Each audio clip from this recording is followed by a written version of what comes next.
Hello students, I am doctor Hina और आज हम पढ़ने वाले हैं conservation laws of nuclear reactions and kinematics of nuclear reactions.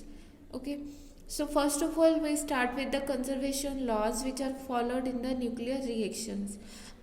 If you are if there is a nuclear reaction, by seeing all these seven laws you can say that this reaction is possible or not without actually performing it. So let's see what are these seven laws of nuclear reactions. So first of all is charge. Conservation of charge. Total charge should remain conserved in any nuclear reaction. This conservation means the charge before a reaction and after a reaction should always remain same. Last time we have written this reaction 7 nitrogen 14 plus alpha particle, or you can say helium nucleus, gives you oxygen 17 and a proton, like this. So in this reaction the charge before nuclear reaction is 7 on this plus 2 on this, it is 9, and after reaction it is also 8 plus 1 is equals to 9.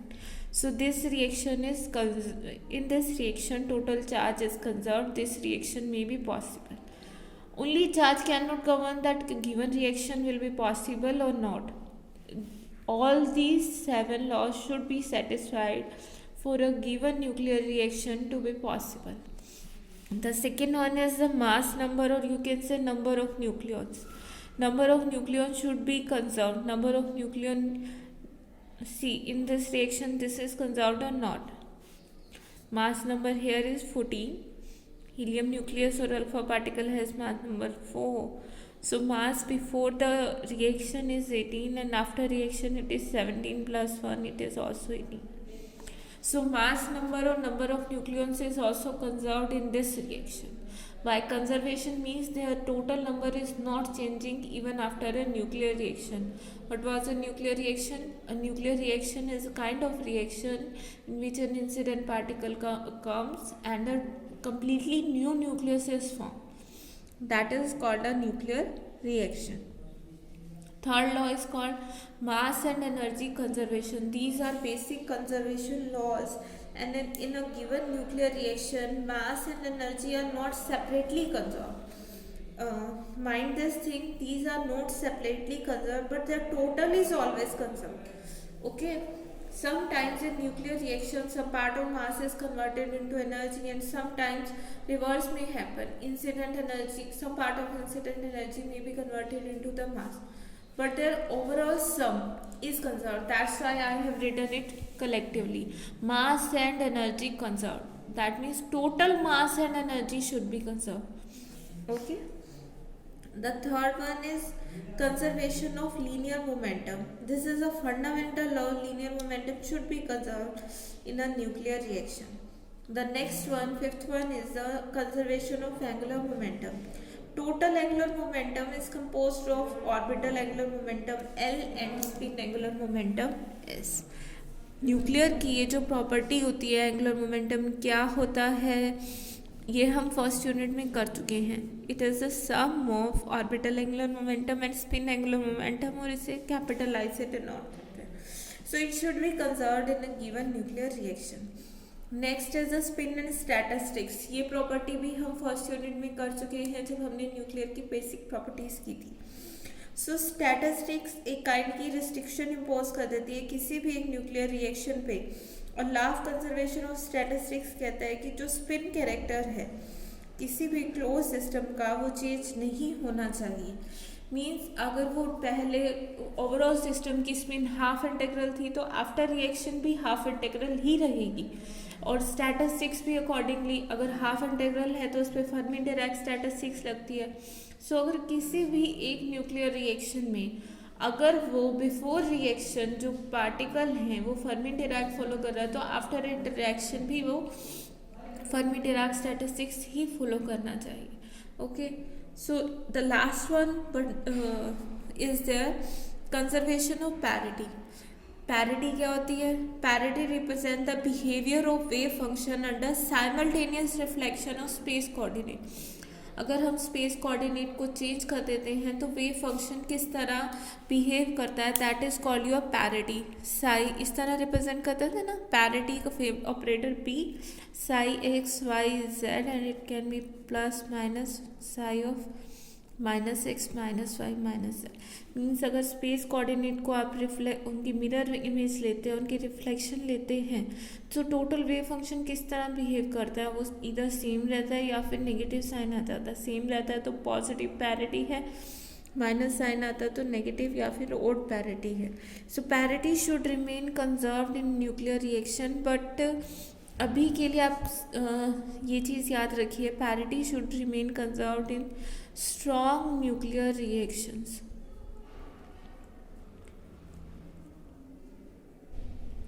but not in weak nuclear reactions।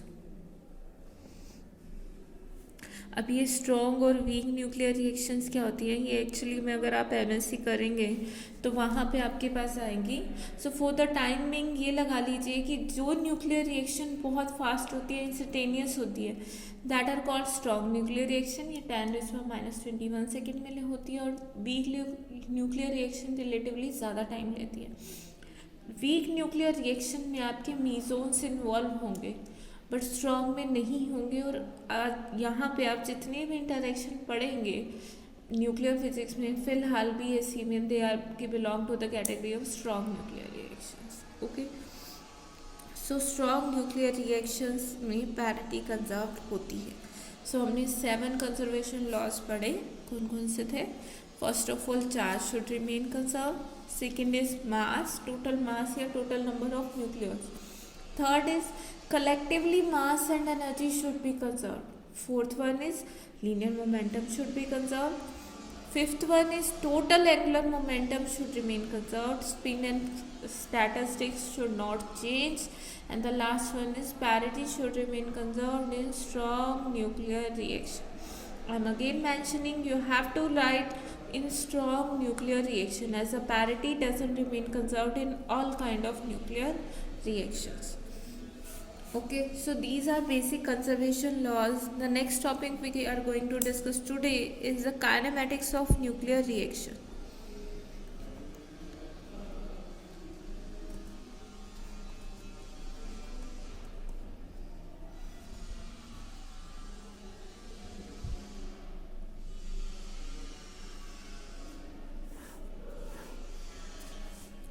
What do you mean by kinematics? Kinematics means when the basic laws of energy, momentum and mass conservations, when these are applied to the nuclear reaction to make a mathematical analysis that lead to the kinematics of nuclear reaction.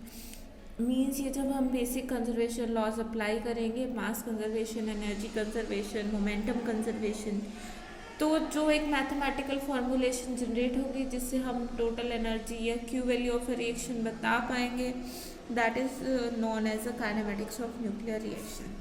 Okay, so let's start. A general nuclear reaction can be represented as A plus X gives you Y plus B. This is the basic form nomenclature for the nuclear reaction. Here ये हम last time कर चुके हैं. A was the incoming particle, X was the target nucleus, Y is the new formed nucleus and B was the outgoing particle. Okay. So जब and in the kinematics we are assuming initially X to be at rest. जो आपका target nucleus है इसे हम assume करेंगे कि initially वो rest पे है. टोटल एनर्जी इंसिडेंट ये जो आपका प्रोजेक्टाइल आ रहा है A, so we are assuming it is having mass ma, mass of the target nucleus is क्या mx, एंड हम टारगेट न्यूक्लियस के मास को कैपिटल M से रिप्रेजेंट करेंगे. It is capital mx.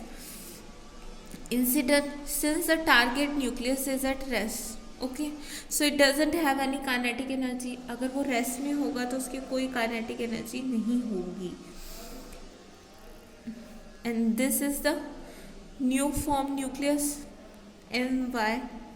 Product nucleus जिससे आप कह सकते हैं, and this is outgoing particle mv. So mass of outgoing particle is represented as mv. My is the mass of the product nucleus.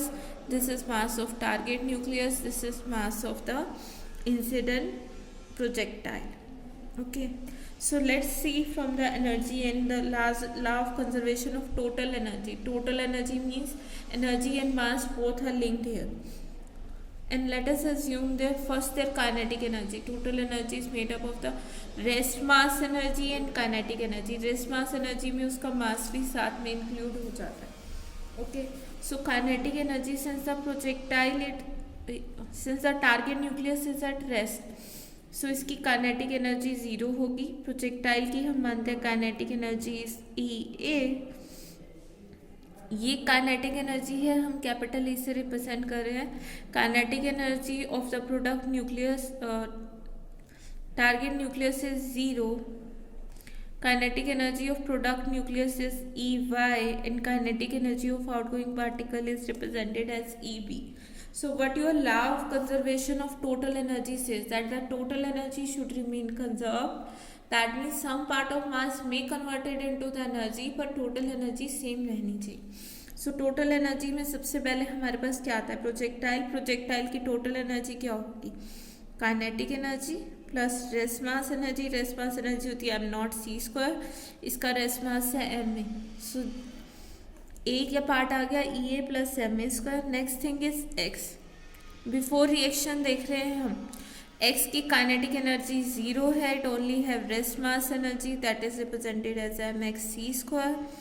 Next is there your product nuclei. Product nuclei की kinetic energy है EY and rest mass energy is capital myc². Then there is your outgoing particle which have energy EB plus rest mass energy mvc². See, this is your equation 1. This is the law of conservation of total energy. And one thing हम define करते हैं Q value of a reaction. Q value एक quantity है which represent the difference of energy of products and the reactants. Q value basically एक measurement है जो कि represent करती है दोनों की एनर्जी की. पहले उनकी रेस्ट मास एनर्जी क्या थी और अब क्या हो गई, या फिर पहले कितनी काइनेटिक एनर्जी थी और अब कितनी होगी. दोनों की एनर्जीज का डिफरेंस रिप्रेजेंट किया जाता है Q वैल्यू से. सो Q वैल्यू को आप दोनों फॉर्म में लिख सकते हो, इधर in the form of rest mass energy and इधर in the form of kinetic energy. So first of all हम लिखते हैं काइनेटिक एनर्जी की फॉर्म में Q value of a reaction. अगर लिखना हो काइनेटिक एनर्जी की टर्म में, सो फर्स्ट ऑफ ऑल जो आपके प्रोडक्ट हैं that is Y and B, जो आफ्टर रिएक्शन जो बन रहे हैं तो उनका सम होगा Q is equals to EY plus EB minus जो इनिशियल आपका टारगेट था और प्रोजेक्टाइल था उसकी काइनेटिक एनर्जी. इसकी काइनेटिक एनर्जी तो 0 है, अगर कुछ होती तो वो यहाँ आ जाती. सो this is product minus parent, ये जो इनिशियल में रहते हैं. ओके, और अगर आपको रेस्ट मास एनर्जी की टर्म में Q वैल्यू निकालनी है then the Q value is represented as rest mass energy. अब यहाँ हम पेरेंट से लेके चलेंगे, दैट मीन्स प्रोजेक्टाइल और टारगेट को लेके चलेंगे. So this is the sum of mxc² plus mac² minus myc² minus mbc². Okay, और you can write it as max plus ma minus my plus minus mb into c². This is the Q value of a reaction. This is also Q value and this thing is also Q value. अगर kinetic energy की term में लिखना है तो जो आपके product है उनमें से आप इनिशियल काइनेटिक एनर्जी को माइनस कर दोगे. अगर रेस्ट मास की टर्म में लिखना है तो पेरेंट वाले में से प्रोडक्ट को माइनस करोगे. सो this is your equation 2. This is your Q value of an equation. Okay, I hope आपको Q वैल्यू समझ आ गया होगा. और Q वैल्यू की इम्पोर्टेंस क्या है, देखिए अगर आपकी Q वैल्यू पॉजिटिव आती है, Q value is positive, positive आने का क्या मतलब है कि इनकी काइनेटिक एनर्जी इससे ज़्यादा है या फिर इनकी रेस्ट मास एनर्जी इससे ज़्यादा है। रेस्ट मास एनर्जी किनकी ज़्यादा है, पेरेंट की बिफोर रिएक्शन और आफ्टर रिएक्शन कम हो गई है, तभी क्यू वैल्यू पॉजिटिव आई है। क्यू वैल्यू पॉजिटिव है, that means some part of mass is converted into your kinetic energy, that's why their kinetic energy is increasing. And the reaction is called exothermic, कि mass energy में convert हो रहा है और कुछ extra energy निकल रही। And if your Q value is negative then the reaction is called endothermic, as the some part of energy is getting absorb. Q value negative होने का क्या मतलब है कि ये जो पेरेंट हैं, ये जो बिफोर रिएक्शन थे हमारे पास प्रोजेक्टाइल था और टारगेट था, इनकी एनर्जी कम है, rest mass energy, as compare to that of the product nuclei और outgoing particle Y and B. यहाँ इनकी मास कम है इनके मास से। मास कम होने का क्या मतलब है कि ये जो प्रोजेक्टाइल की कुछ एनर्जी थी, काइनेटिक एनर्जी, वो कुछ एनर्जी इसके मास में कन्वर्ट होगी। That means energy is converting into the mass, energy is being absorbed, and that why this reaction is known as the endothermic reaction. Okay, so ये तो बेसिक नॉमेनक्लेचर था, conservation laws अगर follow होते हैं तो। अब एक मैथमेटिकल फॉर्मूलेशन हम डेवलप करने वाले हैं। सो फर्स्ट ऑफ ऑल हमने अज्यूम किया था कि हमारा जो प्रोजेक्टाइल है, see here A, it is at rest, it will going to strike a target nucleus X। इसी को स्ट्राइक किया था, न्यूक्लियर रिएक्शन हुई, न्यूक्लियर रिएक्शन हुई, एक आउटगोइंग न्यूक्लियस बना Y एंड दिस इज, हम मानते हैं जो हमारा प्रोजेक्टाइल आ रहा है that is coming along x axis and your outgoing particle is leaving the nucleus at an angle theta to the x-axis, and the outgoing or you can say that the daughter nuclei या product nuclei is emitting at the angle phi. This is x-axis and say this is y-axis. Incident x is at rest, तो हम इसे एक two body nuclear reaction consider करते हैं और law of conservation of momentum apply करते हैं। Law of conservation of linear momentum, first of all we apply the law of conservation of linear momentum along x-axis.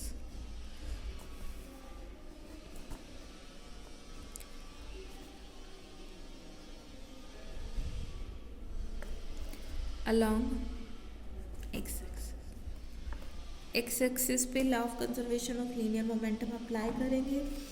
So जो projectile आ रहा है ए, ये x direction में ही आ रहा है, इसका मास एम है, लीनियर मोमेंटम क्या होता है, एम इंटू वी।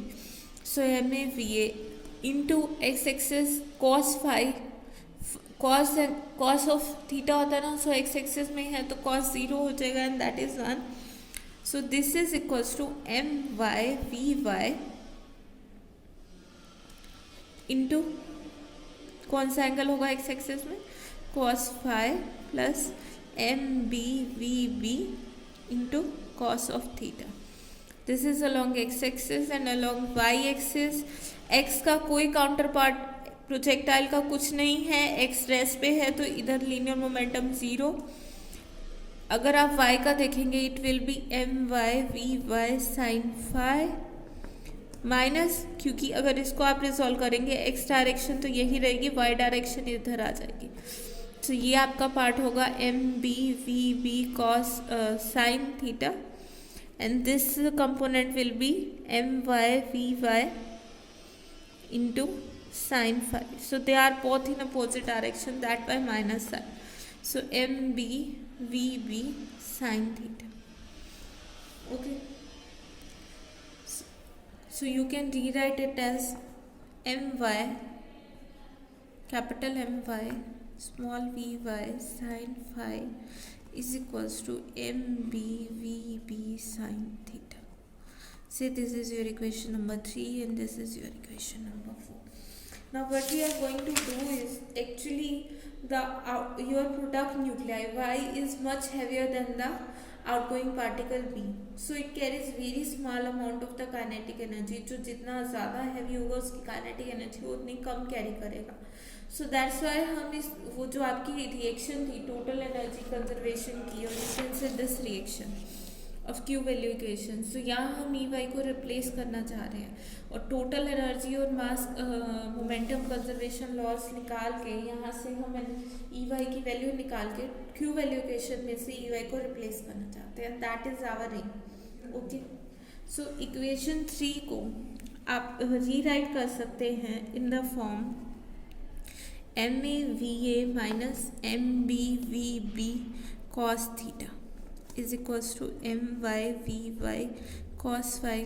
अगेन मैं कह रही हूँ हमारा एम सिर्फ ये है कि कहीं से ये जो एनर्जी है या है ये एलिमिनेट हो जाए ये क्यू वैल्यू इक्वेशन में, और ये किसकी फॉर्म में आ जाए, इन दोनों की फॉर्म में आ जाए. तो law of mass momentum conservation से हम यहाँ से फाई को एलिमिनेट करना चाहते हैं. हमारे पास M Y V Y sine phi है, M Y V Y cos phi आ गया equation number 5. So squaring and adding both this equation, equation 4 और 5 का स्क्वायर करिए और ऐड करिए. आई होप मुझे ये करने की ज़रूरत नहीं है स्क्वायर करके ऐड करने की, आप लोग बहुत एफिशिएंट हो चुके हैं अब तक, खुद से कर लेंगे. So it will be M Y square V Y square M square V I cos square five आ जाएगा, साइन स्क्वायर फाइव होगा, cos square five plus sine square five is equals to 1. And on your right hand side you will have M square V square plus M A square V A square minus 2 B V B cos theta. It is a simple mathematics, आप लोग बहुत easily कर सकते हैं. Now see total kinetic energy is represented as half mv square. So kinetic energy of projectile A is written as half ma va square, and eb can be written as half mb vb square. Okay, so your va square will be twice of ea divided by ma, and vb square will be twice of eb divided by mb. Similarly, अगर आप we Y लिखना चाहें, V Y square is twice of E Y divided by capital M Y. So ये value अगर आप इस equation में substitute करना चाहते हैं, ये जो हमारे पास इक्वेशन आई है 4 स्क्वायर और 5 स्क्वायर को ऐड करके equation number 6. So if you will substitute this value in this and on simplification you will get, ये वैल्यू सब्सटीट्यूट करेंगे, यहाँ देखो 2 है, वी वाई स्क्वायर को लिखेंगे 2 E Y over M Y से एक एम वाई कैंसिल होगा, and you are left with twice of E Y M Y. And similarly on your right hand side you are getting twice of E A M A plus twice of E B.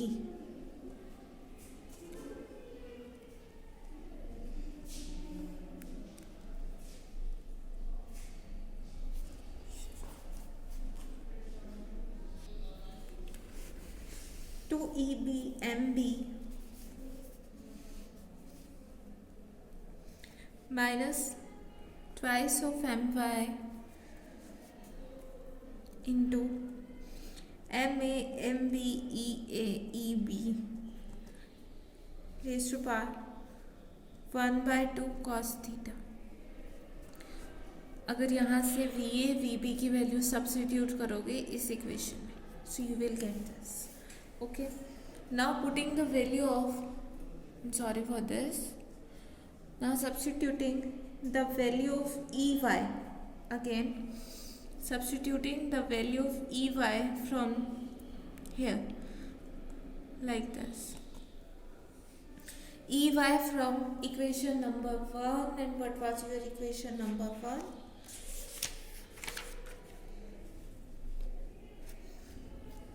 I hope you are remembering your Q value equation. Your Q value equation was Q is equals to EY plus EB minus EA. Okay. So if you are putting this value, your equation number 7, this value into your Q value equation, ultimately we are interested in finding Q value, और Q value equation में आपके पास 3 parameter थे, Y, B and D. In general energy carried by the Y outgoing product nuclei is very small, that's why we are converting it into the term of EB and EA, and we have found this equation in term of EB and EA. so यहाँ से अगर आप in general EY की value निकालना चाहें, EY will simply equals to EA MA over capital MY plus EB MB over capital MY minus twice of my ma mb ea eb raised to power 1/2 into cos of theta. Okay, यही आएगा आपके पास इस equation में. यहाँ पे मैंने mistakenly लिख दिया था, यहाँ पे ये नहीं आना चाहिए m1. Okay, so you are getting this. This is your equation number 8. Now substitute the value of EY from here to your equation number 1, that is your Q value equation, and if you will do this and you will simplify the above equation in terms of EA and EB, you will ultimately get your Q value equation. Q is equals to EA MA over capital MY. We are just substituting the value of EY, so it will be EB MY minus twice of divided by MY into MA MB EA EB raised to power 1/2 into cos theta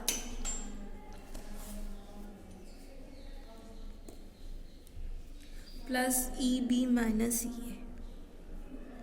यही थी आपकी Q value equation, E Y plus E B minus E A, and we have substituted the value of E Y in terms of E B and E A.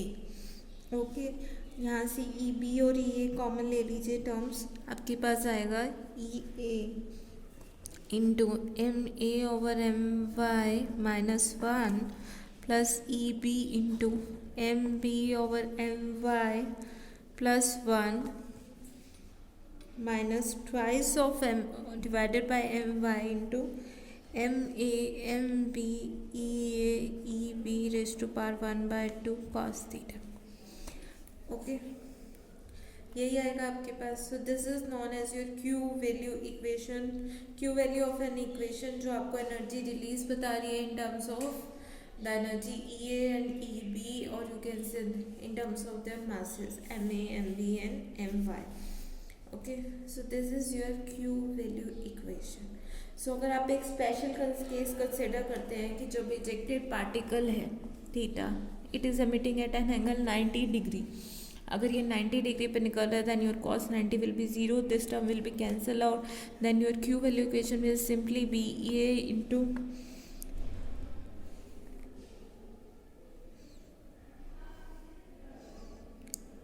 MA over MY minus 1 plus EB into MB over MY plus 1. This is your Q value equation.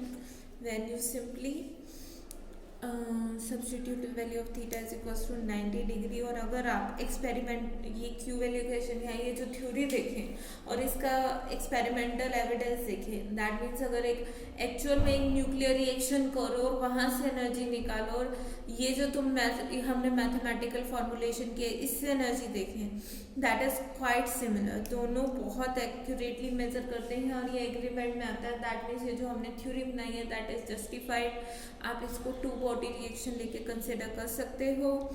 Next thing is physical significance of Q value. ये मैं already आपको बता चुकी हूँ. हम Q value क्यों study करते हैं. क्यू वैल्यू बेसिकली रिलेट करती है आपकी एनर्जी से. अगर पॉजिटिव क्यू वैल्यू है so it means release of energy, कुछ part of nuclear mass energy में कन्वर्ट हो रहा है, रिएक्शन एक्सोथर्मिक है. और अगर क्यू वैल्यू नेगेटिव है तो कुछ पार्ट ऑफ एनर्जी मास में कन्वर्ट हो रही है और रिएक्शन एंडोथर्मिक है. सो this is the physical significance या इंपॉर्टेंस हम क्यों पढ़ रहे हैं क्यू वैल्यू इक्वेशन. ओके, सो आज के लिए इतना ही। आज हमने कंजर्वेशन लॉस किए हैं और काइनेमेटिक्स किए हैं। अगर आपको कोई भी डाउट हो तो आप कमेंट सेक्शन में पूछ सकते हैं।